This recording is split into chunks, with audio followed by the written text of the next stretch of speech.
When Mr. Lee Kuan Yew was around, he tried to make personalities as insignificant a point as possible. As uniform as possible. Right?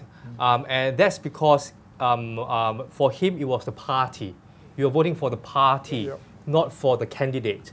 And one very important consequence of this, which makes our electoral system different, our parliament different from the British system, is that our MPs cannot cross the floor, which means that they cannot change parties and retain their seats.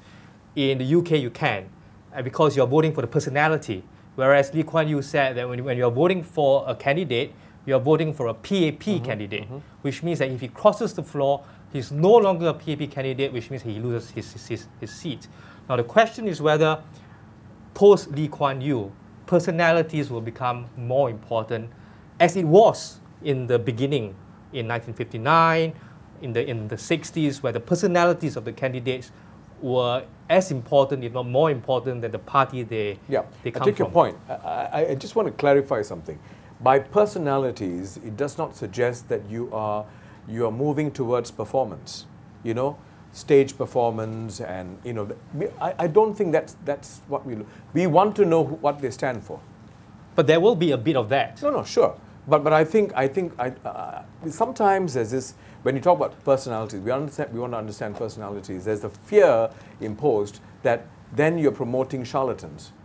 No, I think what Singaporeans want, I think Singaporeans generally can tell a charlatan when he stands up there, right? But the point here is we want to know what this guy stands for, or does he even stand for anything? And I think that the difference is between a technocrat and a politician.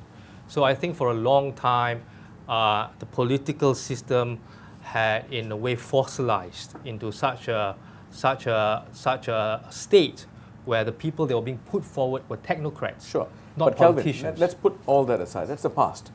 Clearly, the electorate today, especially younger electorate, they want to know who they're voting for. Not just the party, but who they're voting for. Okay. Balji, you're going to say something. I have a small problem with this. You say, I want to know more. First, what is it that you want to know? First question. You know? Second question is to ask ourselves, how do we find that information? People generally will not want to give much information, right? So what is it that you want to know? Do you want to know that he had a girlfriend, who he dumped many years ago, or what? Or what kind of bag you carry? Can I just answer the question? Yeah. A very simple question. What that I want to know is whether can I trust him?